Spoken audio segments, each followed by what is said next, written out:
오늘 하나님의 말씀은 여호수아 6장 1절에서부터 7절까지입니다. 다 같이 찾으신 줄 알고 읽도록 하겠습니다. 이스라엘 자손들로 인하여 여리고는 굳게 닫혔고 출입하는 자 없더라. 여호와께서 여호수아에게 이르시되 보라, 내가 여리고 왕과 그 용사들을 내 손에 붙였으니 너희 모든 군사는 성을 둘러 성 주위를 매일 한 번씩 돌되 엿새 동안 그리하라. 제사장 7은 7 양각 나팔을 잡고 언약궤 앞에서 행할 것이요 제7일에는 성을 7번 돌 것이며 제사장들은 나팔을 불 것이며 제사장들이 양각 나팔을 길게 울려 불어서 그 나팔 소리가 너희에게 들릴 때에는 백성은 다 큰 소리로 외쳐 부를 것이라. 그리하면 그 성벽이 무너져 내리리니 백성은 각기 앞으로 올라갈지니라 하시매, 눈의 아들 여호수아가 제사장들을 불러 그들에게 이르되 너희는 언약궤를 메고 7 제사장은 7 양각 나팔을 잡고 여호와의 궤 앞에서 행하라 하고, 또 백성에게 이르되 나아가서 성을 돌되 무장한 자들이 여호와의 궤 앞에 행할지니라. 아멘. 기도하시겠습니다. 참으로 좋으신 아버지 하나님 감사합니다. 오늘 이 시간 저희가 여호수아 6장의 말씀을 통하여서 이제 여리고성을 점령하는 그 장면 속에 담겨져 있는 영적인 의미들을 오늘 이 시간 배워 알게 도와주시기를 원합니다. 저희가 오늘날 살아가는 삶 속에는 전쟁이나 여러 가지 어려운 환경들이 없지만 전쟁과도 같은 여러 가지 문제점들이 우리의 삶에도 여전히 있음을 고백합니다. 아버지 하나님, 우리가 이러한 때에 우리가 믿음으로 어떻게 승리하며 우리가 믿음으로 어떻게 바라보며 믿음으로 어떻게 이겨나갈 수 있는 것을 이 말씀을 통하여 배울 수 있게 도와주시고, 그리함으로 그 문제들 가운데서도 하나님을 의지함으로 말미암아 그 모든 문제의 문이 열리고 그 모든 문제가 해결될 수 있도록 주님 역사하여 주시옵소서. 이 시간 주께서 이 귀한 말씀으로 저희들 심령 가운데 들려주시길 원하오며 거룩하신 우리 주 예수님의 이름으로 기도하였사옵나이다. 아멘.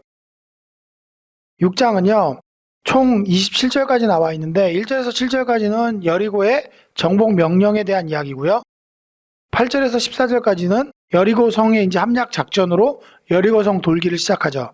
그리고 15절에서 22절 사이에는 여리고성이 함락되는 장면이 보여집니다. 그리고 22절서부터 24절까지는 약속했던 대로 기생 라합의 가족을 구출해 줍니다. 그리고 26절에서 27절까지는 여리고성에 대한 저주가 6장의 내용을 끝마치게 되는 내용입니다. 자, 오늘 6장의 내용 중에서 보면 이제 요단강을 건너고 와서 할례를 행하고 나서 공략을 하려고 이제 준비 중에 있는 상황이었습니다. 그런데 이제 여리고성을 점령해야 하는데 우리가 일반적인 방법으로 점령을 할 것 같으면 원래 창과 공성 병기와 이러한 무기들을 가지고 성을 쳐서 함락을 시켜야 되는 게 일반적인 방법일 겁니다. 그런데 하나님께서는 이러한 일반적인 방법을 쓰지 않고 기적적인 방법을 사용하셔서 여리고성을 무너뜨려 버렸어요. 그리고 이 성은 하필이면 서편의 가나안 족속, 즉 요단강을 경계로 해서 동편의 가나안 족속들은 이미 점령이 된 상태고, 서편의 가나안 족속들을 점령하는 데 있어서 제일 먼저 점령 대상이었던 여리고성을 이와 같은 기적적인 방법으로 점령을 한 겁니다. 왜 그 많은 성 중에서 여리고성을 제일 먼저 했냐면 지정학적 위치 때문에 그래요. 여리고성은 북쪽 가나안인과 남쪽 가나안인의 중간 정도에 해당하는 위치에 있었습니다. 그렇기 때문에 이 지역을 점령하게 되면 남쪽과 북쪽의 세력을 갈라놓을 수가 있는 거예요. 그걸 갈라놓음으로 인해서 연합작전을 피지 못하게 하기 위함인 거죠. 워낙 이스라엘 백성 수가 많으니까 이스라엘 백성들이 그것을 점령하는 거점으로 삼아서 이제 북쪽의 가나안 족속들과 남쪽의 가나안 족속들이 교류하지 못하게, 지금은 통신이 발달해 있고 자동차가 발달해 있으니까 얼마든지 연락이 가능하지만 그때는 말을 타고 가도 시간이 굉장히 오래 걸리는 겁니다. 구원병을 요청하러 보내는 사이 전멸할 수 있는 거예요. 그러한 시간적인 차이가 있기 때문에 이 지정학적으로 중앙지역을 차지하고 나가는 것은 굉장히 중요했던 겁니다. 즉 전략상 매우 중요한 요충지가 바로 여리고성이었던 겁니다. 그렇기 때문에 이 가나안 중부지역에 해당하는 이곳을 차지함으로 인해서 남쪽과 북쪽의 도시국가들이 서로 정보를 주고받지 못하게 하기 위한 목적에서 이곳을 점령을 한 겁니다. 그런데 왜 하필이면 이렇게 이곳을 기적적인 방법을 사용하셔서 무너뜨렸는가가 또 문제인 거예요. 일반적으로 전투라 하면 활 쏘고 창 던지고 그리고 사다리 놓고 타고 올라가고 그래서 성을 점령해야 되는데, 만약 이러한 식으로 점령을 하고자 했더라면 점령하기가 정말 어려운 위치에 있었고 어려운 성이었기 때문입니다. 여리고성 자체가 경사지 정상에 있는 성이에요. 그러니까 성벽 밑으로도 이미 경사지가 있는 거예요. 왜 우리가 가끔 연립주택이나 이런 거 보면 축대를 쌓아갖고 흙이나 이런 걸 시멘트로 발라갖고 주택 웬만한 높이 위에다가 또 아파트 연립주택을 짓잖아요. 뭐 옛날에는 흙을 퍼갖고 버리기도 어렵고 그러니까 그런 식으로 공사를 했거든요. 근데 그런 것처럼 밑에가 일단은 그냥 경사지인 거예요. 산으로. 그 위에다가 또 성벽을 쌓은 거예요. 그 성벽 높이만 3m에서 4m가 된다 그럽니다. 그러니까 그냥 3, 4m만 올라가도 힘든데 그 밑에 또 경사지게끔 흙이 쌓여 있기 때문에 그걸 올라가서 성벽까지 올라가려고 그러면 그 사이에 돌 맞아 죽고 그 사이에 활 맞아 죽고 죽는 거죠. 그렇기 때문에 난곡 불락의 요소였던 게 바로 이 여리고성이에요. 그래서 여리고성은 거의 공격이 불가능한 천혜의 요새라고까지 불려질 정도로 가파른 경사지 정상에 자리 잡고 있었습니다.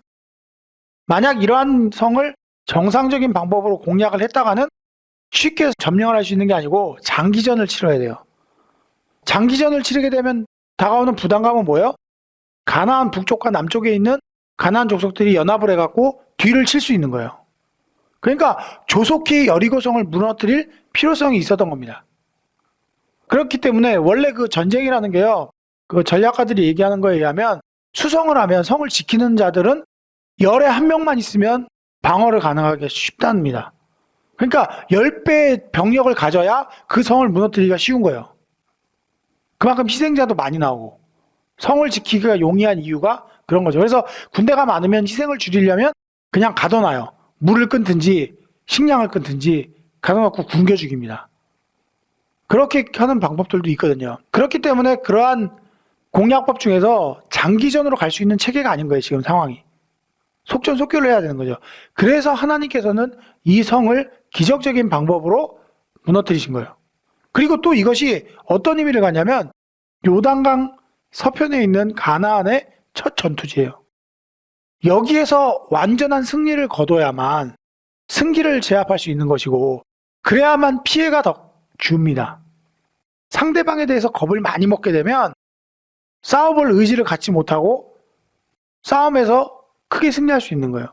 그러니까 안간힘을 쓰고 덤비는 상대한테 치명타를 먹이려면 자기도 맞게 되는 거예요. 그러니까 가급적인 피해를 덜 보기 위해서는 이 성을 기적적이고도 엄청난 방법에 의해서 무너뜨려 버려야 되는 거예요. 생각을 해보십시오. 가나안 족속의 입장에선 이스라엘 백성들이 손 하나 까딱하지 않고 여리고성 몇 바퀴 돌더니 함성을 외치니까 그냥 무너져 버렸대요. 싸울 엄두가 나겠어요, 안 나겠어요? 그러니까 하나님께서는 이러한 방법을 사용하셔서 가나안 족속들로 하여금 이스라엘 백성들을 대적하지 못하게 하신 거예요. 실제로 이 역사가 일어나니까 여리고성의 바로 옆에 있었던 기브온 족속이 머리를 내죠. 쟤들하고 싸워갖고는 승산이 없다 이거. 전략을 세우자. 같이 가서 협정을 맺자. 불가침 협정을 맺는 게 낫겠다. 우리가 먼데 사는 사람이라고 속이고. 그러한 일들이 왜 벌어져요? 바로 이처럼 엄청난 방법에 의해서 그 성을 함락시켜버렸기 때문에 대적 불가능이라고 생각을 했던 거예요. 아, 저 이스라엘 백성들한테는 대적 불가구나. 잘못했다간 멸절되겠구나 하는 생각들을 심어주게 된 거죠. 그래서 하나님께서 이와 같이 기적적인 방법으로 역사를 하신 거예요. 근데 그 역사하신 방법을 보면 일반적이지 않고 좀 특이하다는 얘기예요. 뭐냐면 제사장들로 하여금 양각나팔을 불게 하고 성주의를 돌게 하는 겁니다. 7일 동안이나 7개의 나팔을 7명의 제사장의 손에 들려서 7번 돌게 하고 마지막 날은 한 번이 아니라 7번을 돌게 하는 거죠. 그러니까 계속 7이라는 숫자가 계속해서 나옵니다. 7이라는 숫자는 성경에서 어떤 의미를 갖냐면 완전, 완벽이라는 의미를 가져요. 하나님이 천지를 7일간 창조하셨죠. 완전한 세상이 되게 하신 거예요. 뭐 사람들이 보기에는 불완전하다고 생각할 수 있지만 하나님에게는 불완전한 게 없는 겁니다. 우리가 그 하나님의 뜻을 이해하지 못할 뿐인 거지. 독사는 아무런 쓸모가 없다고 생각하지만 오늘날 독사에게서 나오는 약이 얼마나 많은지 몰라요. 여러분들이 잘 몰라서 그렇지 독사의 독액을 연구하기 시작해갖고 그걸로 인해서 인간에게 주어진 많은 유익은요. 해독제만 있는 게 아니에요. 치료제들도 굉장히 많아요. 거기서 나오는. 그렇기 때문에 우리가 보기에는 쓸모없는 존재인 것처럼 보이는 독사도 하나님 편에서는 쓸모 있어서 만들어 놓은 거라는 거예요. 그런 것처럼 우리가 이해가 부족해서 하나님의 역사를 이해하지 못하는 것뿐이지 그 모든 역사 하나님이 만드신 것은 완벽한 거예요. 마찬가지로 7일날 7번 돌아갔고 여리고성을 무너뜨린 것은 하나님의 완벽한 승리를 의미하는 겁니다. 하나님의 완전한 승리, 완벽한 승리. 그렇기 때문에 하나님께서는 7번 돌게 하신 것이고요. 원래 전투를 벌이면요. 전투에서 이 나팔을 사용하잖아요. 나팔을 사용할 때는 원래 양의 뿔로 만들어진 그 나팔을 쓰는 게 아니고 은으로 만들어진 나팔을 씁니다. 근데 여기서는 양각 나팔을 불잖아요. 왜 우리도 보면 민속 행사에 보면 고등 비슷한 소라 비슷한 걸로 막 불잖아요. 의미가 있단 말이에요. 그 존귀한 자가 나타나면 그런 걸로 부른단 말이에요. 이스라엘 백성들도 원래 전투할 때는 은나팔을 사용하고요. 어떤 사람이 나타나거나 왕의 출현이나 이러한 출현을 알릴 때는 양각 나팔을 붑니다. 또 신년이 됐을 때 50년 만에 한번 찾아오는 신년이 됐을 때도 양의 뿔로 된 나팔을 분다는 얘기예요. 결국 이 양각 나팔은요. 하나님의 은혜의 출현을 알리기 위해서 사용된 거예요. 이 전투는 사람들이 칼과 창과 방패로 승리하는 게 아니고 하나님의 능력과 힘으로 말미암아 승리한 것이라는 사실을 깨닫게 해주려고 양각 나팔을 분 겁니다. 양각 나팔은 뭘 상징해요? 하나님의 현현. 그러니까 이 여리고성의 함락이 이스라엘 백성들의 힘과 능력이 아니고 오로지 여호와 하나님의 은혜와 영광으로 말미암아 이루어진 사실을 깨닫기를 원했던 거예요.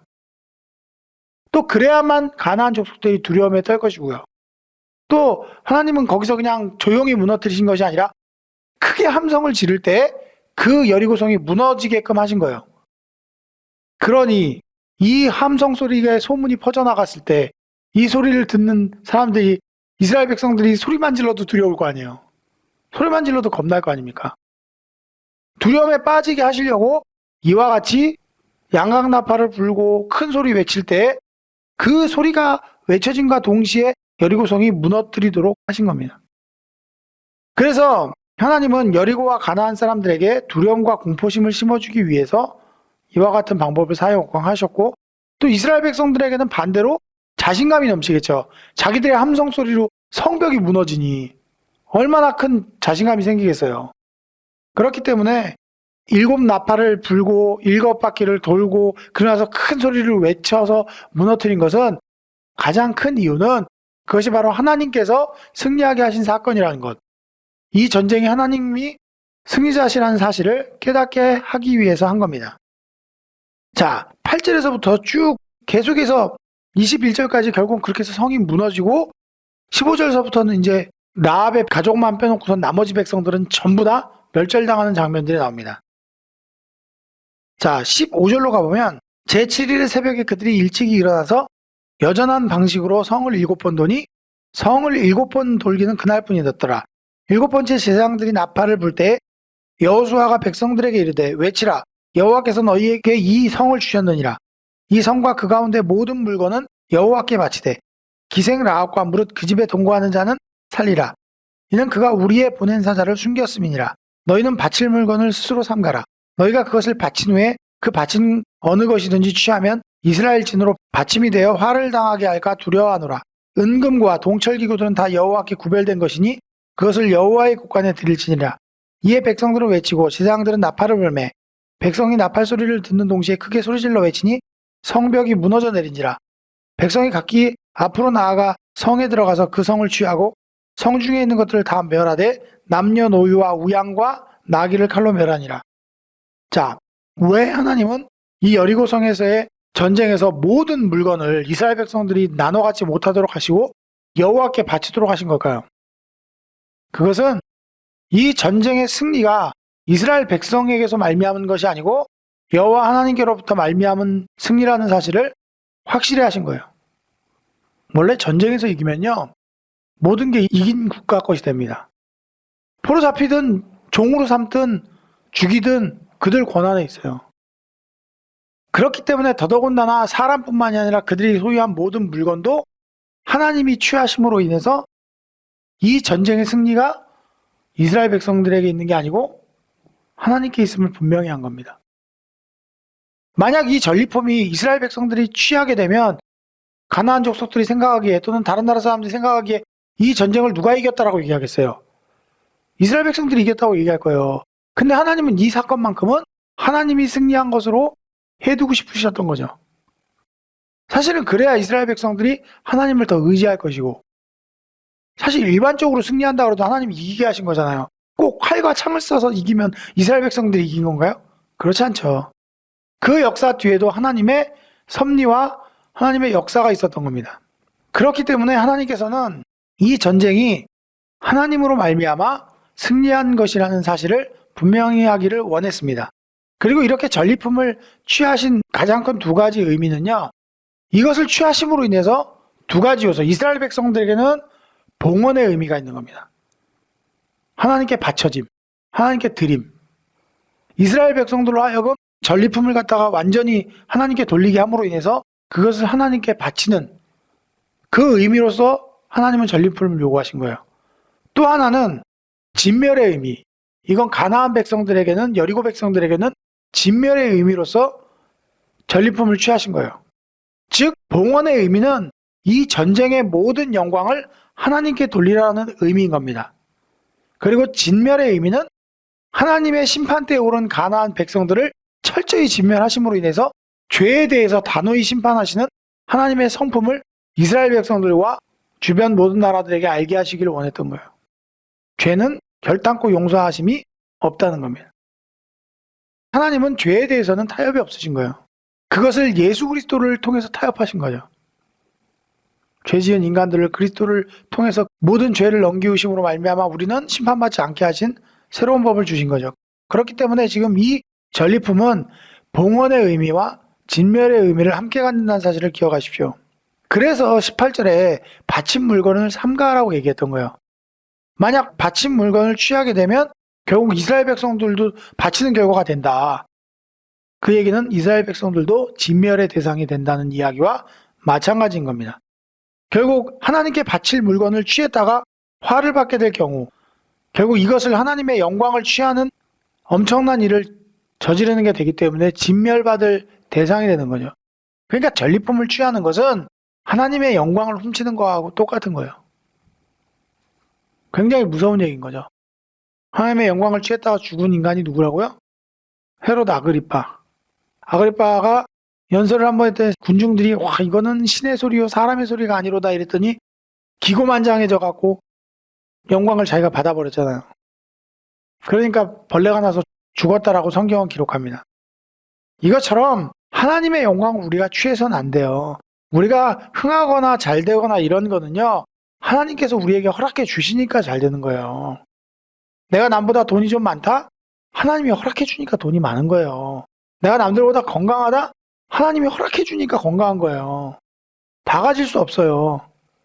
어느 하나를 얻으면 어느 하나를 잃게 마련입니다. 물론 여러분 보기에는 완벽히 다 가진 것 같다고 생각할지 모르지만 그런 인간은 하나도 없어요. 누구든지 결국에는 누군가를 기대해서 살아야 되고 의지해야 돼요. 잘난 남편도 못난 아내가 있다 할지라도 아내가 차려주는 밥을 먹어야 돼요. 그러니까 얼마나 어리석은 생각이냐는 얘기인 거죠. 우리들의 생각이.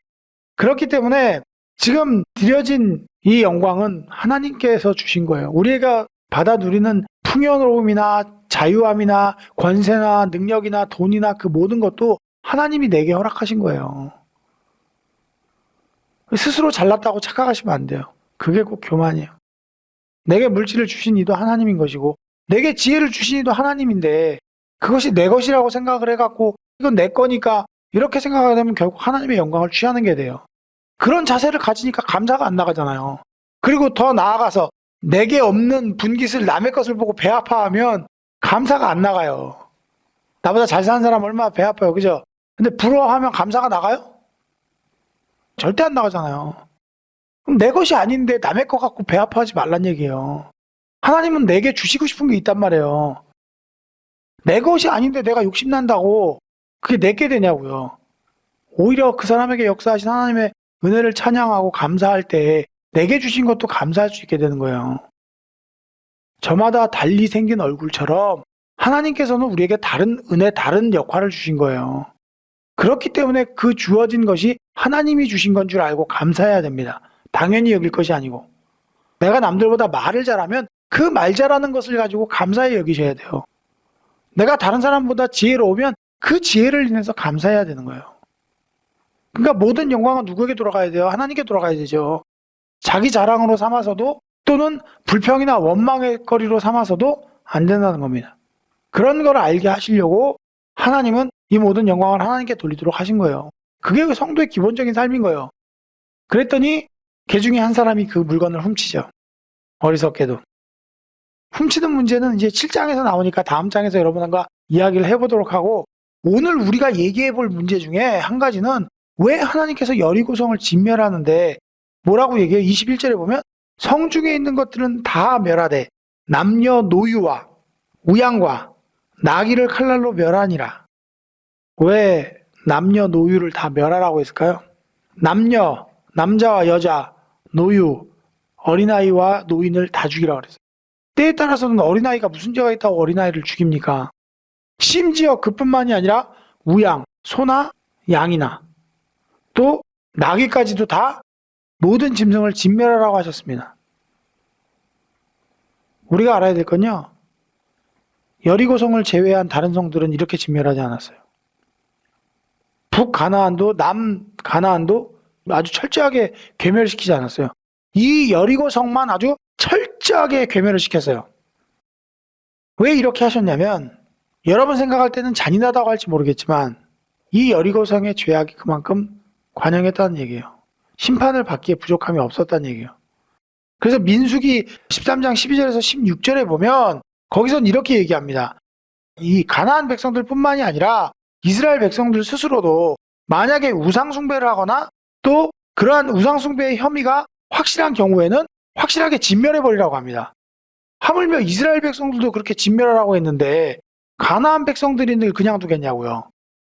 가나안 백성들은 이미 노아 시대 때 가서 보시면 창세기 6장, 7장, 8장에 걸쳐서 보시면 이 노아의 홍수가 지나고 난 다음에 가나안을 보고 저주하는 장면이 나와요. 그러니까 이미 이 가나안 땅이 멸절할 것은 노아 홍수 사건 이후에 이미 예언이 돼 있어요. 가나안 족속은 나타나지도 않았어요, 아직. 엄밀히 따지면 가나안도 노아의 자손이잖아요. 노아, 함, 가나안 이렇게 되거든요. 그렇기 때문에 그 자손인데도 불구하고 이미 저주를 받습니다. 우리가 생각할 때는 가나안 족속이 오늘만 보니까 무슨 잘못이 있을까 하지만 이미 하나님은 그때부터 알고 계신 거예요. 그래서 함이 자기 아버지의 치부를 보고 흉을 봐서 범죄를 저질렀는데 함이 저주를 받는 게 아니고 가나안이 저주를 받아요. 그건 예언이에요. 가나안에 대한. 즉 하나님은 이미 가나안이 가나안 땅에 거주하게 될 줄을 알고 있었던 거죠. 그리고 그들이 패역하게 될 것도 알고 있었던 거죠. 결국은 그들이 심판받게 될 것도 알고 있었던 거죠. 그러니까 그것은 지금 오늘 이루어진 일이 아닌 거예요. 하나님은 이미 알고 계신 일이고 또 그들이 애굽에서 430년 동안 사는 동안에 가나안 족속은 그곳에서 자녀를 희생제사로 드리기도 하고 또 그곳에서 우상숭배를 계속 행하기도 했던 거예요. 때가 차니까 심판이 이르는 거예요. 여러분들은 하나님이 무슨 잘못할 때마다 뭔가 바로바로 심판하시는 하나님으로 알고 있는 사람들이 굉장히 많습니다. 그렇지 않아요. 하나님은 참을 때까지 참으시다가 심판하신 거예요. 그렇지만 그 심판은 무섭습니다. 그냥 단순히 넘어가는 게 아니고 그때는 완전한 심판을 주시는 겁니다. 그렇기 때문에 가나안 성인 여리고성을 이와 같이 잔혹하게 진멸하신 까닭은 그들의 우상숭배의 죄가 얼만큼 큰 것인지 이스라엘 백성들로 하여금 완전히 실감하라는 얘기인 거예요. 죽이는 입장에서도 어린아이를 죽일 때 편하겠어요? 여호와의 말씀이니까 행하지만 간과하지 못한 어린아이를 죽이려고 할 때 얼마나 끔찍하겠어요? 기쁜 마음으로 죽였겠어요? 무슨 살인자들도 아닌데 그 안에는 임신한 여자도 있었을 테고 그 안에는 노인들도 있었을 텐데 그 사람들을 죽일 때 기쁨과 희열로 죽였겠냐고요. 전쟁으로 사람을 죽일 때 그것이 두려움으로 다가오지 기쁨으로 다가오냐고. 미치기 전에는 그게 기쁜 일이 아닌 거예요. 그럼 왜 그렇게 잔혹하게 진멸하게 하셨냐고요. 너희가 우상숭배를 하게 된다면 너희도 이와 같은 일을 겪게 될 거라는 시청자 교육이었던 거예요. 얼마나 잔인한 일입니까? 얼마나 끔찍한 일입니까? 그 끔찍한 일을 자기들 손으로 하게 하심으로 인해서 우상숭배의 죄에 빠지지 않도록 하신 거예요. 잔혹해 보일지 모르지만 그들은 그 죄의 대가를 당할 만한 죄를 지은 것이고 또 그것을 행하게 하는 이스라엘 백성들도 편하지만은 않은 거예요. 살려두고 그럼 하나님을 믿게 하면 되지 않습니까? 안 믿는 걸. 그랬으면 벌써 이스라엘 백성들을 받아들였겠죠. 성문을 열고 우리도 여호와를 찬양합니다. 같이 삽시다. 그게 되느냔 말이에요. 그 가치관이나 그 기준들을 바꾸기가 쉽냔 말이에요. 그렇기 때문에 그것을 통해서 하나님은 하나님께 대한 범죄, 즉 우상 숭배가 얼마나 큰 죄인가를 이스라엘 백성들로 알게 하시고자 한 것이 가장 큰 목적이었던 겁니다. 결국 여리고 한 세대 한 백성들이 멸절당함으로 인해서 후대 이스라엘 백성들의 모든 세대들이 그것을 경종을 느끼고 그게 하나님을 배반하고 하나님을 섬기지 아니하고 우상 숭배하는 것이 얼마나 끔찍한 일인지를 대대로 전해지기를 바랬던 겁니다. 그래서 결국 그들은 그러한 까닭에 심판과 멸절을 당하게 된 겁니다. 그리고 나서 이제 그 여호수아가 22절 이후에 보면 라합의 가족들을 다 건져내죠. 그것은 이미 약속했던 대로 실행을 한 겁니다. 라합의 집에 숨어있던 그 가족들을 다 이끌어내고 그 나머지 사람들을 다 진멸한 겁니다. 그리고 나서 보면 이제 마지막으로 여호수아가 그 맹세로 이 얘기를 합니다. 26절에 보시면 여호수아가 그때 맹세로 무리를 경계하여 가로되 이 여리고 성을 누구든지 일어나서 건축하려는 자는 여호와 앞에 저주를 받을 것이라. 그 기초를 쌓을 때 장자를 잃을 것이요 문을 세울 때 계좌를 잃으라 하였더라. 여호와께서 여호수아와 함께 하시니 여호수아의 명상이 그 온 땅에 퍼지니라. 자, 이 저주는요 실제로 몇 세대가 지나고 나서 이루어집니다. 아합 왕 때에 어떤 사람이 이 성을 다시 쌓으려고 그래요. 여리고 성을. 그러니까 역사적으로 이 여리고 성은 3번에 걸쳐서 쌓아집니다. 무너진 다음에 가장 먼저 건축하려고 했던 사람이 베델 사람 히람이라는 사람이에요. 이 히람이라는 사람이 이 성읍을 재건하기 위해서 터를 닦다가 맏아들 아비람을 잃습니다. 그리고 두 번째 아들은 성문을 세울 때 막내 아들 수굽이 또 죽습니다.